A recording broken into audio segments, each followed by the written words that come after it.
John Daly in the new Senate building at Rome. Julius Caesar will attend the last session of the Senate on this 15th day of his 5th consulship. Caesar had planned to attend, but then, for some strange reason, he changed his mind and sent word that he would not be present. Some of the senators then sent Decimus Brutus to urge Caesar to come, and apparently his intimate friend and trusted general was able to prevail upon him. A word has just reached us that the master of Rome is on his way here now, this Ides of March, accompanied by Brutus. And so the Senate attendants are again placing Caesar's chair in a rather curious spot, in front of the statue of Pompey, Caesar's old and dead enemy. March 15, certainly going to 44 BC, ancient Rome. You are there. Julius Caesar on the Ides of March, the great Roman conqueror on his way to the Senate. CBS takes you back almost 2,000 years to the day that shook the Roman Empire and changed the course of history. All things are as they were then, except for one thing. When CBS is there, you are there. You Are There, produced and directed by Robert Louis Cheon, is based on authentic historical fact and quotations. And now, the Senate of ancient Rome and John Daly. Last important session of the year. Perhaps Caesar's hesitancy about attending this final session of the Senate is due to the many rumors which are flying thick and fast around Rome. Rumors to the effect that Caesar's enemies, he has a great many hidden ones amongst the patrician upper classes, are plotting something to block this new era of popular reform ushered in by Caesar since his return from the wars. Just what they can do to stem this tide of social progress, which Caesar has set in motion, is difficult to imagine. But here is one imaginative fellow who seems to see things that ordinary people like you and me miss. He is Artemidorus, a soothsayer, who also makes a living on the side by teaching logic to some of the wealthier citizens of Rome. Artemidorus, how do you reconcile teaching logic with soothsaying? With those who prefer prophecy, I prophesy. With those who prefer logic, I reason.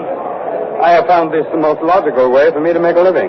Sounds logical, but what does your soothsaying say about the rumors that are going around Rome to the effect that Caesar's enemies are plotting against him? Well, I would say that the Ides of March may be shall we say, a fateful day for Rome. What do you mean by fateful? Oh, nothing for certain. Just that there are certain indications. What indications? Well, indications that this will be a very fateful day. Well, are you trying to say that Caesar is in danger? Oh, no, not at all, not at all. You see, it is just that it is written in the sands and in the stars that even the mightiest among us may suddenly take leave and dwell with God. All right, then, in your soothsaying mind, exactly what name comes to the surface as plotting Caesar harm? I see a cloud of names. What are they? The cloud is clearing. I see 7 letters, a number of C's. Yes, go on. The clouds have returned. I cannot see anything anymore. Peace be unto you. Farewell. Artemidorus has just hurried away. I think he saw someone, although I'm looking in the direction he looked, and I can see only distinguished senators and several close friends of Caesar's. There's Ligarius and Tilius Cimber, Trebonius, and Cassius. Cassius is walking over here. He was recently appointed praetor by Caesar. Good day, Cassius. Good day. Was that Artemidorus the soothsayer? Why, yes, Cassius. Do you know him? I have studied some logic with him, but I found the fellow more given to imagination than reason. What did he say? Well, he thinks Caesar has a lot of enemies.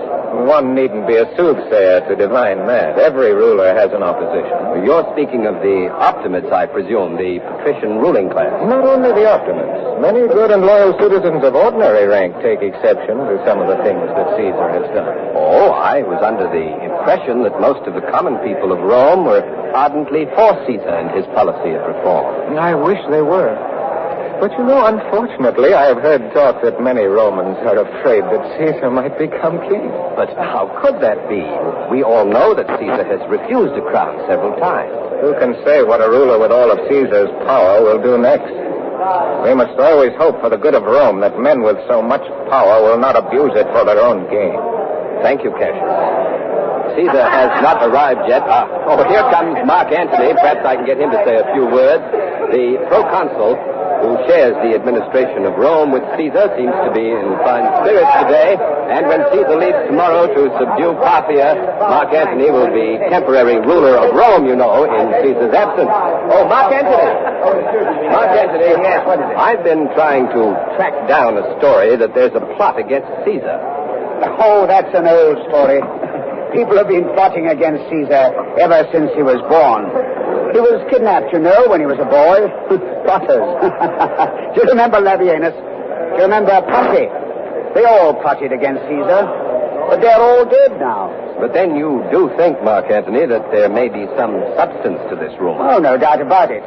But whoever these plotters may be, let them beware. For all those who plot against my friend Caesar will sooner or later feel the edge of the hungry, naked sword of Mark Antony. Caesar just walked in. He's accompanied by Decimus Brutus, and the senators have risen and are greeting him. Caesar carries his tall, slim figure erectly, as usual in military fashion. His gray eyes are sweeping the Senate as he walks. He bows politely to the senators and other high dignitaries, and though his face is kindly as usual, Caesar is not smiling today. He doesn't appear to be too well. He's reached his chair now, is sitting down, carefully arranging the folds of his brilliant white, purple-bordered toga. Many senators and officials are gathered around him. It's Caesar's custom before the session begins, you know, to hear private petitions. Tullius Cimber has approached Caesar and is standing directly in front of Caesar now, holding a petition. Cimber is speaking. Let's listen. Great Caesar, liberator, father of the fatherland, if you have a petition, Tullius Cimber, I will listen to it with a better mind if you do not employ all those flattering and unnecessary adjectives before my name. What is it you wish? Oh, Caesar, you will always be remembered for your clemency and your forgiveness. You pardoned most of your enemies. Please, oh Caesar, consider my brother, now banished from Rome and living in miserable exile in a barbaric land. I have told you before, Tullius Cimber, that I will never pardon your brother. He has not only committed crimes against the state, but also savage crimes against humanity. I do not know how to forgive such evil. Do not beg too hard in his behalf, lest I think you think him guiltless, and so cover yourself with some of his guilt. But, great Caesar, you have always been kind. I will hear no more of your brother. I beg you, please reconsider the case. I have all the facts here in this petition. Tullius Cimber, I have strike for liberty! Vile Casca! What does this mean? Having just a strike! Die, Caesar! Die, senators! An attempt is being made on Caesar's life. Casca has stabbed Caesar. Cassius stabs too. Caesar is holding on to Cassius' hands, trying to fight them off. Brutus has stabbed Caesar now, and they're all thrusting at him, all the senators around Caesar, stabbing in a frenzy. Tullius Cimber, Cassius, Brutus, Casca, Ligarius, they're murdering Caesar right before my eyes. Caesar is resisting no longer. He's fallen, is lying in a pool of blood. Brutus and Cassius stand over his body, clasping hands, congratulating each other.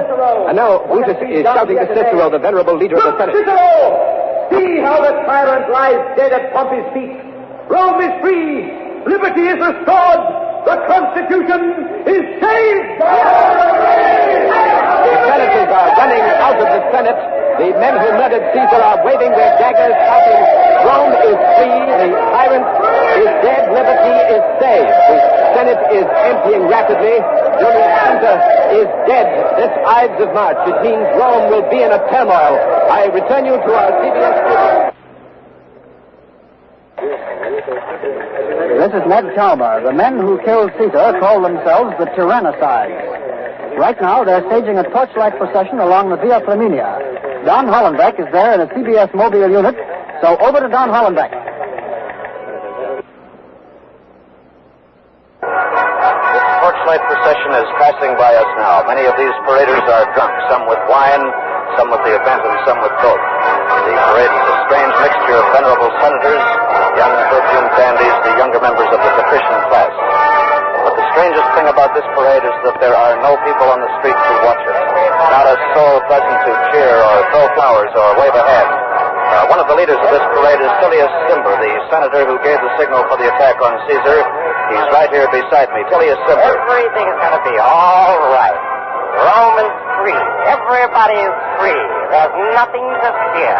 Nothing. Perhaps the people of Rome aren't sure what will happen, Tilius Cimber. Perhaps that's why they're hiding. There is nothing to fear. The people will still get their free food and their free circuses. Bread and circuses. What else do common people need?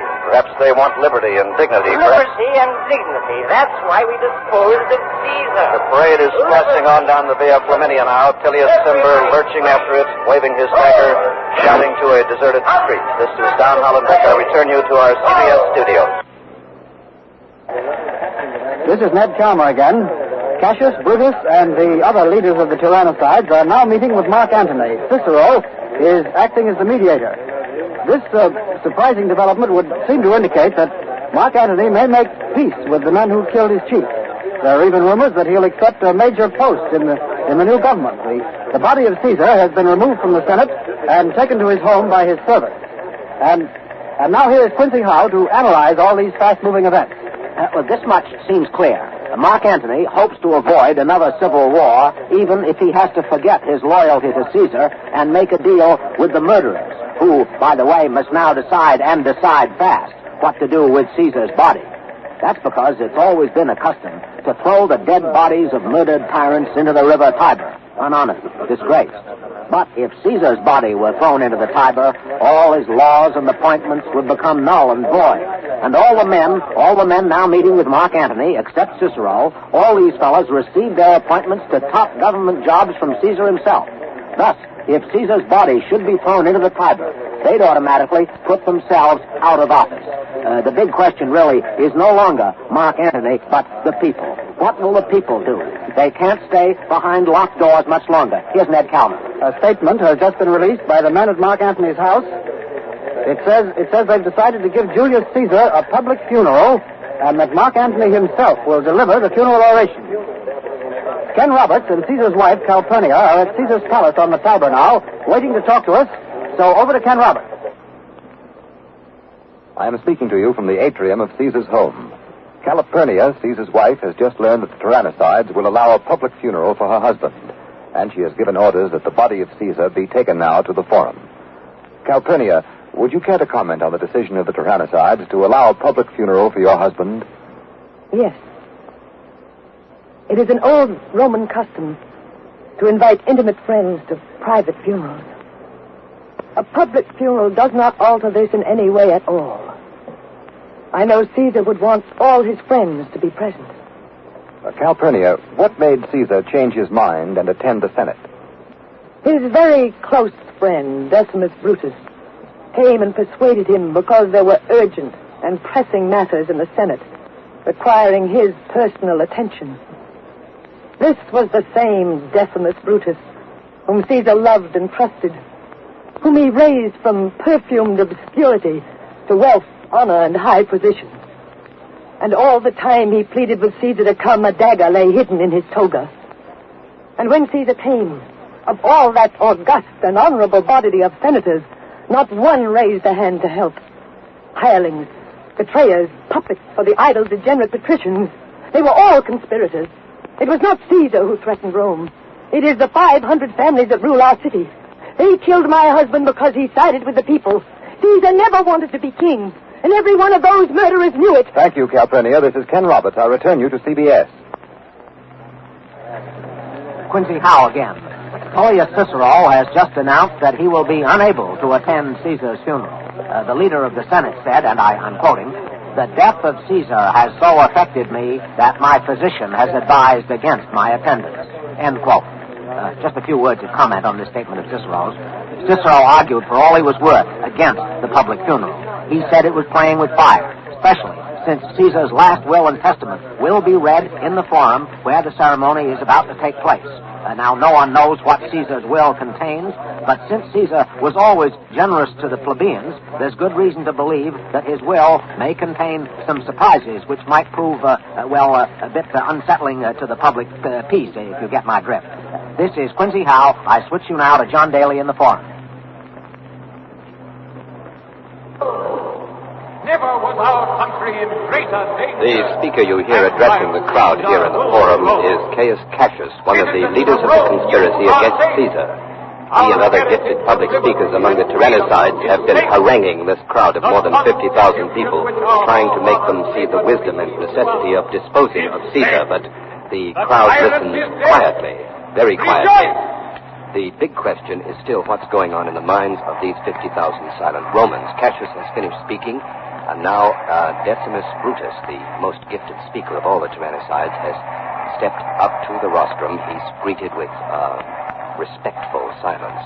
This should be interesting, so let's listen. Of Rome,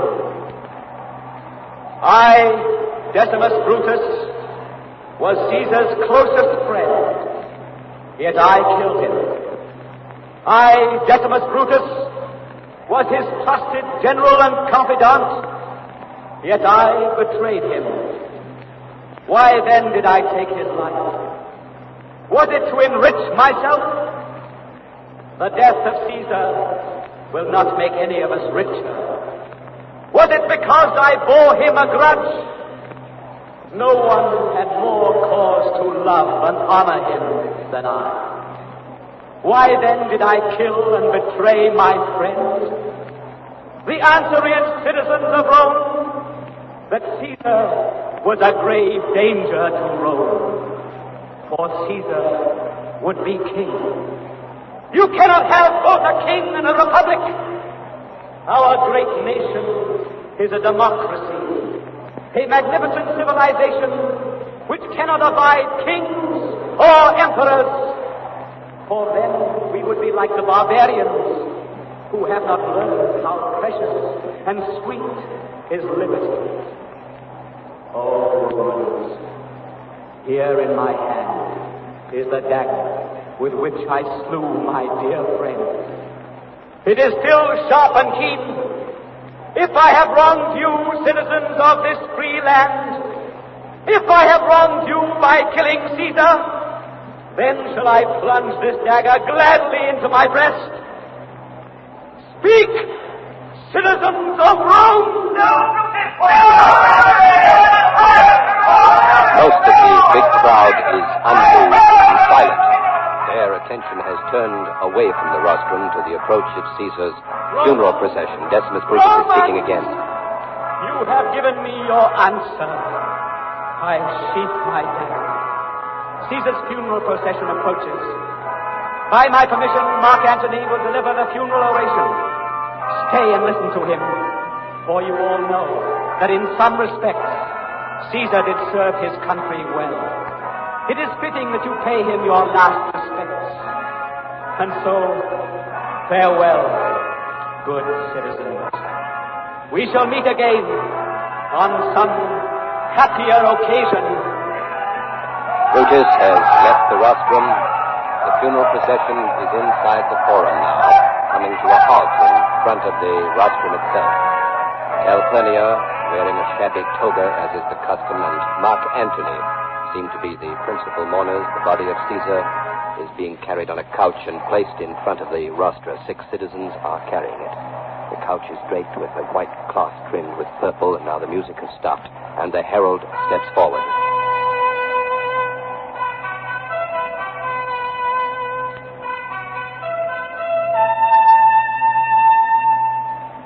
This citizen, Caius Julius Caesar, has surrendered to death. Mark Antony will now deliver the funeral oration. My fellow Romans, my countrymen, I need not tell you of Caesar's great and good deeds, as is the manner at funerals. You know them well enough. You remember who forced the optimates, the nobles, to give the people a share of the public lands. It was not Cassius. No, not Cassius. It was Caesar. now dead by Cassius' hand.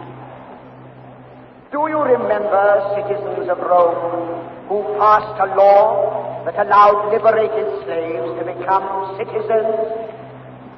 It was not Simba. No, not Simba. But Caesar, the man Simba so cruelly stabbed. Do you recall, good citizens, who it was the Senate declared to be godlike in his clemency to his enemies? It was not Cinna. No, not Cinna. But the man Cinna cut down with a hideous dagger. Can you bring to mind my fellow countrymen who 3 times refused the offer of a crown? It was not Decimus Brutus. No, not Brutus, but the man Brutus so monstrously betrayed. Yet all these conspirators have nothing to say about Caesar but that he was ambitious, that he desired to be a king. Although they knew it well that Caesar, now lying fiercely dead before us, never wished to be a king. Citizens, I will tell you why they killed him. They killed him because he stood in the way of those corrupt aristocrats upon whom Caesar waged unremitting war all his life. Mark Antony is not in league with the conspirators, has dropped the mask of collaboration. He's attacking the Tyrannicides with power and passion, and the crowd has suddenly come alive. This is what they've been waiting for. That's enough of praise! Enough of praise! We have a matter of a last will to be read. Caesar's will. And you shall hear it now. I bid you, heralds, step forward and read Caesar's last will and testament. Step forward. The herald steps forward, unrolls the parchment. The crowd is hushed, straining forward. I, Caius Julius Caesar, do declare this to be my will. This will to be executed immediately upon my death. To each citizen of Rome, I hereby allot 75 drachmas. My gardens along the Tiber River, so long coveted by many envious aristocrats, I bequeath to the people of Rome as a public park. What remains of my property, I bequeath to Octavius Caesar, my nephew. Should Octavius fail, then I name as my second heir Decimus Brutus. Stepping back, the herald rolls up the parchment, and the crowd is now denouncing Decimus Brutus. All the conspirators is calling for vengeance. Mark Antony has stepped up to the body of Caesar. He rips the covering off the body, and the mutilated body of Caesar now lies exposed. The crowd is in a frenzy.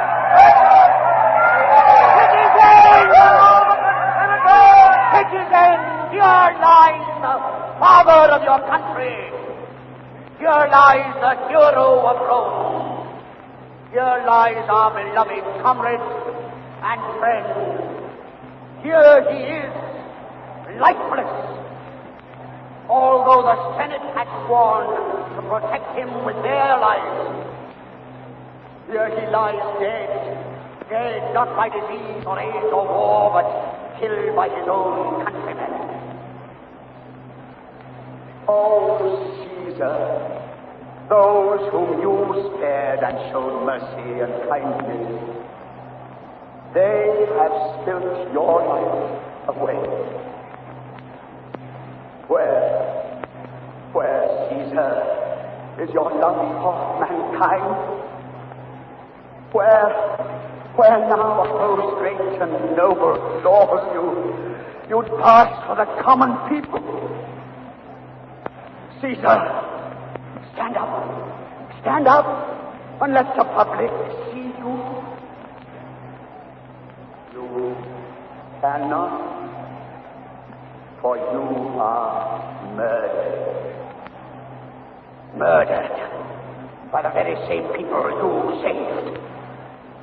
O Rome, O citizens of Rome, our father, our comrade, lies quiet and still and forever dead.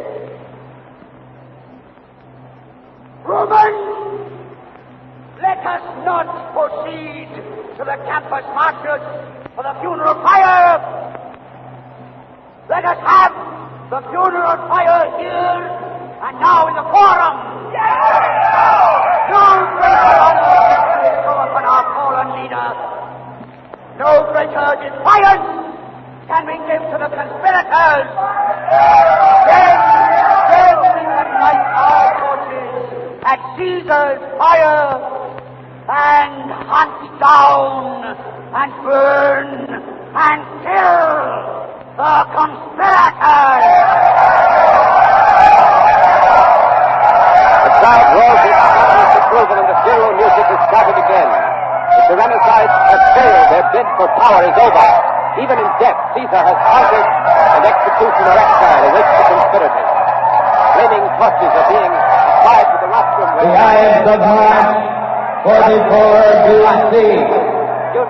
Julius Caesar is assassinated, and the course of history is changed. You have been listening to The Assassination of Julius Caesar, another broadcast in the series You Are There, produced and directed by Robert Louis Cheon. The Assassination of Julius Caesar was written by Sigmund Miller. Mark Antony was played by Torrin Thatcher, and the cast included Thomas Chalmers, Raymond Edward Johnson, Wesley Addy, David Orrick, Richard Waring, Ann Seymour, Guy Sorrell, Bert Powlin, and others. Next week, June 30th, 1520, Mexico City. The death of Montezuma. You are there. Broadway is my beat, says Detective Danny Clover. And today, Danny's going to explore the strange actions of an out-of-work Broadway actor engaged to an heiress who's a friend of Danny's. Broadway is my beat will come to you later this afternoon on most of these same CBS network stations. This is CBS, where 99 million people gather every week, the Columbia Broadcasting System.